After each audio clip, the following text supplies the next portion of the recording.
We are live on everything, ladies and gentlemen. Welcome back to Deal Flow Live. This is the show where we break down business deals. We look at businesses that are for sale and we give our opinion on their value, talk a little bit more about what types of people might buy a business or own a business like that. And I am one of your hosts, Brody Vinson. I'm your other host, Ryan Santo. And today we have a very special guest on, Ted Bogert.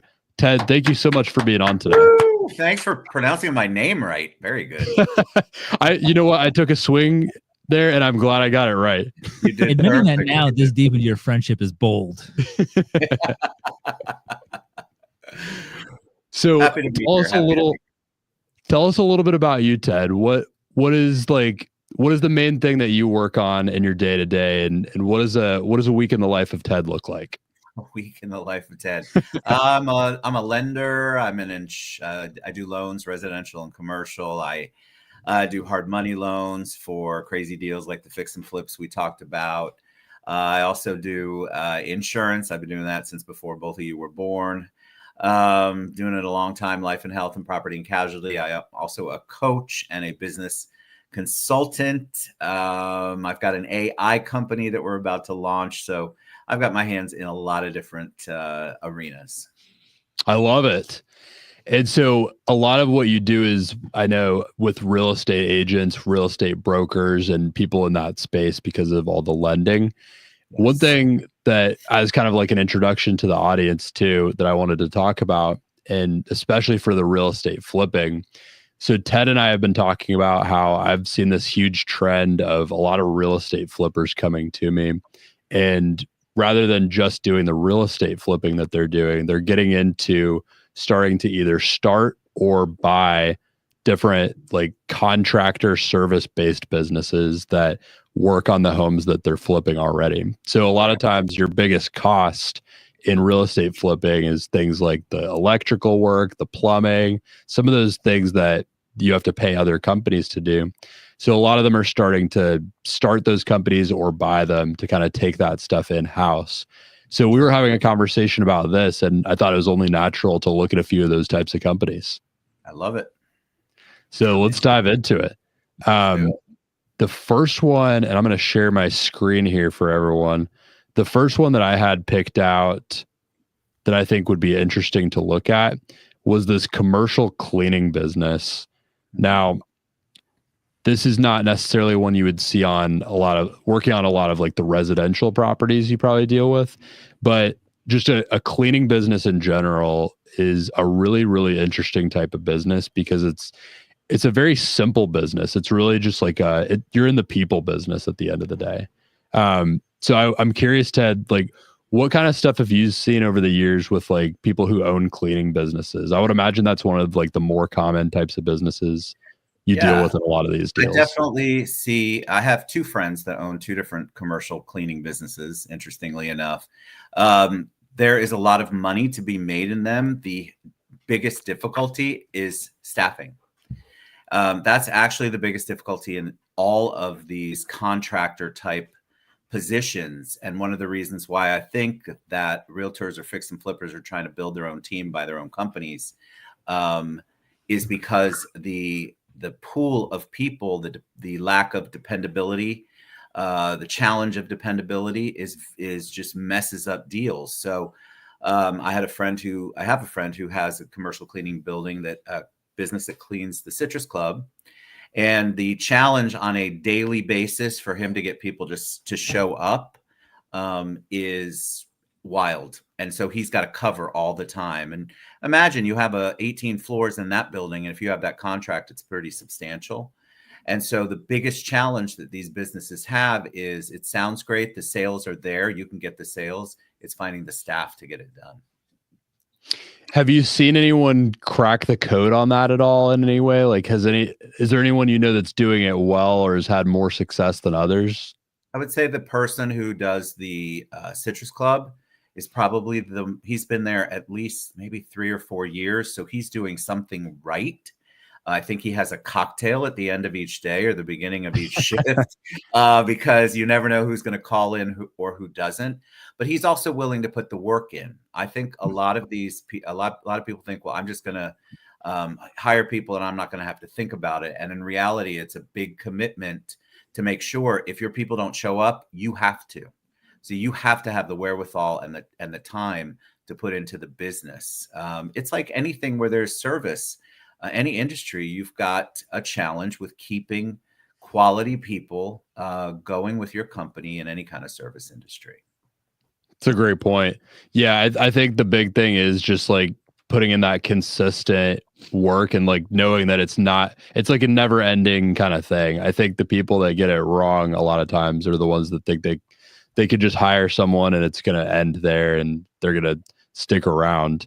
And isn't that sort of the marketing though with a lot of these guys? They're basically selling come on in, I have 7 staff, manager. So I mean, they really do sell the dream of, I guess marketing and sales at the end of the day, that you can just buy a business and come in and you just, pay the money and you're just making money. But I think any of us who have had, experience in this, my family, initially, and I think that, Ted's really bringing up a strong point here that we sort of overlook and a lot of people don't think about. You need to know your business at the end of the day. Because at some point you're going to get called in, and it might be Christmas Eve, it might be Christmas Day, it might be whatever holiday you celebrate, but you're going to have to show up and fix that because otherwise you might lose a contract. Mm-hmm. That's correct. It's the same with like lawn care businesses, or they come in and they promise you, and the first time that a lawn care service comes in, or you're working a fix and flip and you're trying to clean up the yard, that crew could be completely different the next day because they don't show up. It's a huge challenge in those markets. And so you better know how to roll up your sleeves and do the fix and flip part that you hired somebody else to do, because you don't want to be behind schedule. You're spending more money every day that it is not back on the market. And so owning those, I know a lot of people who do it, and you're right. You guys are right. This is a trend I'm seeing a lot, but I'm also hearing, man, this is much more of a management issue than I expected it to be. Yeah. I think the people that have the best service companies just get the best at management or put the best management in place, just from what I've seen. And the ones that I've talked to that have the most success over the long term typically are the ones that you talk to them and they've had people with them for years. Yeah. Like they've had people that have really stayed with them because they just got really good at like doing what it takes to keep and retain people. So yes. I'm curious, like, I guess to dive into this, one more thing before we kind of go into the actual deal itself here, that like analyzing the numbers, what have you seen as far as like retaining people long term, like as employees in a business, like in any kind of service business? Is there anything that you've seen that works really well? Pay. I think a lot of times when we think of service industry, we think that the pay is less or we can get away with not paying enough. I think you're seeing a lot of those challenges in the service industries as far as restaurants go, which is why they're adding all these crazy fees on now. And I mean, all of that. But the ones who are able to sustain and have a crew for a longer time are almost always ones who pay properly, don't try to cheat them out of hours, offer some sort of benefit. I mean, it has to be true. The problem is the service industry owners and managers don't treat it like a real business. They treat it as if it's this thing, and they look at the flux part of it and the flex part of it, and they don't realize they've got a real company. These are real employees that they could keep if they just did the things that a normal business owner would do. You have to treat it like an actual business rather than some side thing or something that has a labor pool. Get employees and pay the employees well, and they will come back to work every single day. That's my experience. God, thank God somebody said it, because I think a lot of times people don't understand that, like, you can't, like, service industry just gets absolutely obliterated when it comes to like, oh, this is low skill, no skill work, low skill, no skill pay. Well, guess what? Do you want to do this? No? Right. Well, you should pay somebody then. I mean, Exactly. And pay them right if you want them to stay around. Because otherwise they're going to go somewhere else. Somebody else will pay them more, I promise you. Yeah, they move. They move from company to company. That's why you can, if you've ever had a yard service, for example, or a pool service, you could have a different person every week. That it literally changes that quickly. And my experience from that is that they weren't paid properly. They were promised more hours, Perhaps they were promised a better route. And so a lot of times the owners aren't delivering on it. And so they have absolutely no loyalty. There's nothing holding them there anymore. Yeah, I think that's a great point. So we've got this commercial cleaning business here. It's listed for $1.6 million. That's how much it costs to buy it. And it's cash flowing $480,000. So we always like to break down what is the multiple that's being charged. So they're asking a little bit less than a 4x multiple. So not quite a 4x multiple on the cash flow here. And then they've got very little inventory, very little equipment. So it's mostly just the cash flow they're going off of here. Ryan, what's your first opinion on that? I tend to like it because I feel like we're seeing a trend of these businesses. The 3x multiple rule is kind of out the window at this point. Anything over $1 million, I believe that's when we start creeping up in what I've seen. And I think that sort of breakdown is fine for me. You know, I think that you're getting a good amount of income in, and you even have some play in there where, depending on where it all shakes out to be, you definitely have that built-in cushion of, all right, I don't need to take home like $400,000 a year starting. I can take that cushion and I can pay a little more aggressively.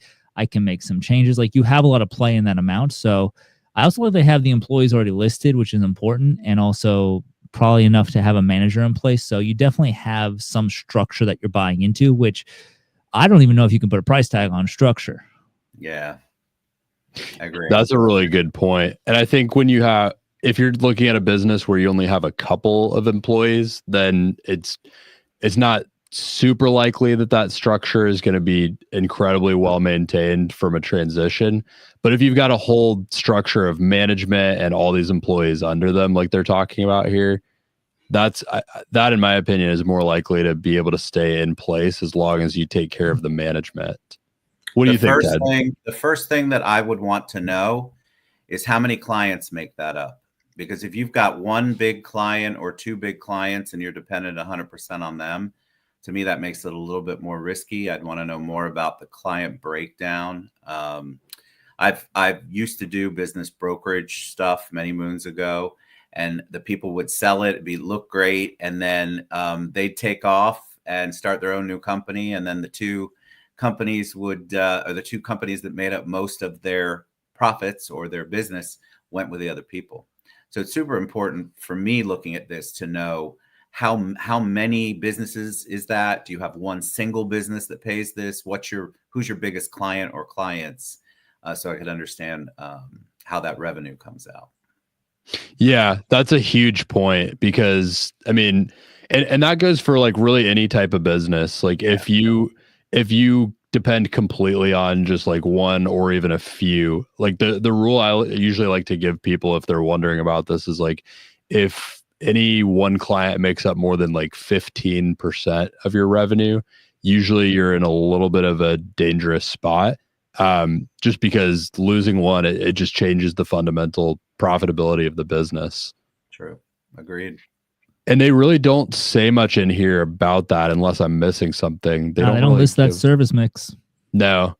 And I would guess they're listing it as a commercial cleaning business. They probably do. I mean, I would imagine they do mostly commercial. They say churches, schools, medical facilities, law offices, multi-tenant buildings, and everything in between. So it does sound like at least 5. It does. Yeah. So at least 5 clients. Maybe those are the only 5 clients. Well, you want a breakdown. I would want to know, how does that look on the breakdown? Do you have one giant mega church and the rest of it are small? Do you have the Polk County school systems that you're cleaning 10 schools of, and the rest of the other ones are just little? Like, I'd want to know how that mix looked, so that I could better determine where that money's coming from. Because on a dime, if it's a contract, especially with the schools, they can change on a dime pretty much. They don't. And so then you're losing, if that was a big client, you could lose a big client.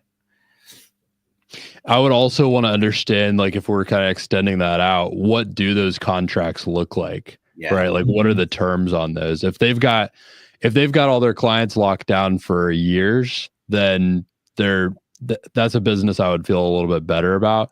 But if they're all like, if they're selling something where all their contracts are like expiring in a couple months, Right. and it's going to be up to you, the new owner, for them to want to renew with you, then you're buying into something really dangerous. Correct. Agreed. I agree. So I would want to understand what that looks like. Any questions from Instagram coming in? Yeah, nothing too crazy. We did have Ducks Duck Cleaning asked, is the cash flow 480, is that the profit of the business? Yes. So that's like the profitability. That's what they're labeling it as. That's what the business owner is actually able to take home as profit at the end of the day if they'd like to. No, you boys cannot buy this business. Do not reallocate. Yeah, those are both of you. Stop it. We know those guys personally. They're awesome guys. They have a residential and commercial cleaning business as well that also does HVAC. It's like air duct cleaning and HVAC work. Smart. Hardworking, smart boys. Yeah, they're awesome. So they might be there next week. I'll have to check. Oh, good. Good. Anything else that you would want to know here on this deal, Ted? What are like the other things you'd be thinking about as kind of like a parting thought? I want to encourage people to really look at, you have to look at all of the mix and the stuff that we've talked about. You can hear my puppy in the background. He wants out. He's like, okay, I've had enough of this. But I feel like it's so important to look at every contract. And you brought that up earlier, Brody, and I want to go one that I worked with. It was a retail wine company. And all of the contracts looked good. And then all of a sudden we had a couple of contracts that were non-renewing, like you talked about, or weren't going to be renewed. And they had already promised them to the owners who were leaving. So think about your non-compete, how that works, especially with the people that, somebody could literally sell you the business and open up a new business the next day. You have to be incredibly very, very careful about that and make sure you have all your I's dotted and your T's crossed on that kind of stuff. So they would have gone under that retail shop. They would have paid a ton of money. The owner would have come out a lot, and he'd still be making money on the side with the contracts he was taking. So I had to be negative, but I always think you have to treat everybody as if they're not your friend, and you cannot think about that when you're looking at contracts and buying businesses. You're 100% not negative. That's the right. reality, man. Some people are going to try and pull a fast one. It is. I had talked to someone that bought a business last year, and he paid most of, if not all of, the cash up front. I don't want to say what kind of business or any other details to like out who it was or anything, but basically right after buying the business, he found out that the owner went to pretty much all of the clients and customers and said, yeah, I don't know who those guys are. And just completely pulled the rug out from under him. And I mean, most people would never think to do something like that, but you can't be too trusting with that kind of thing, like you said, and expect that there's not someone out there that would do that kind of thing. Yeah. So yeah, just be careful if you're looking at these kinds of deals. Yeah, be very careful. Those some dumb clients if they were like, "How did you sell your business?" No, you don't know. You're bad at business. I don't go away. There's so many trusting souls out there. I've been there. I know it.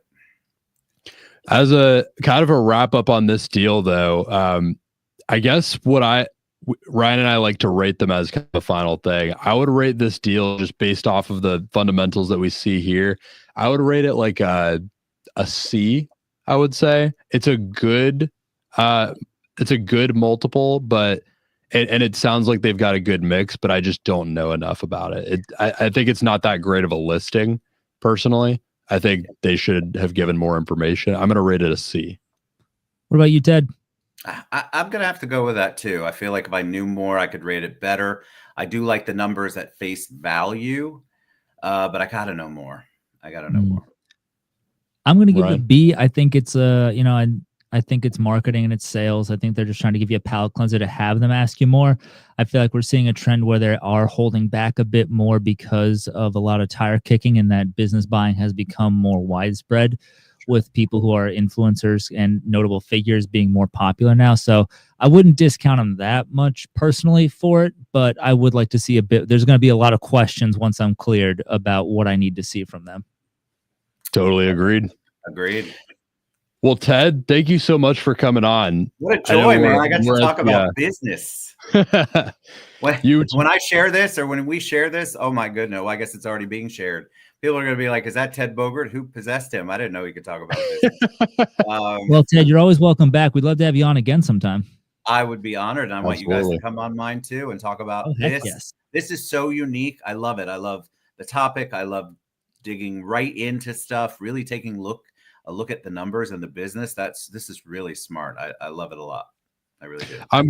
I'm glad you came on, and I'm glad you had fun. And like Brian said, we'll have to have you on again sometime. In the meantime, though, where can people find you? Oh gosh, you can find me on social media. I have a link tree. I have a couple of websites you can go to. Social media is the best place to find me. I also give out my phone number. You can call me anytime, 407-810-5670. And by call me, I mean text me anytime. But you can find me on social media, and it's Bogert, Bogert. You guys are a joy, man. I appreciate you both. Really. Thank you. Loved you were as you, well. Ted. Thank you. Thank you. Thank you. It's awesome. Awesome. And folks, this has been Deal Flow Live. If you want to find me or Ryan, it is Ryan Santo, MBA. On LinkedIn, just send me a message and tell me it was Deal Flow, all right?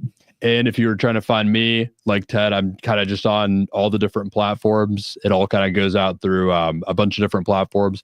Brody Vincent everywhere. And just message me on Instagram or LinkedIn if you've got questions about the show or want to be on. And we will see you on the next one. Peace. Sounds good. Awesome. That was a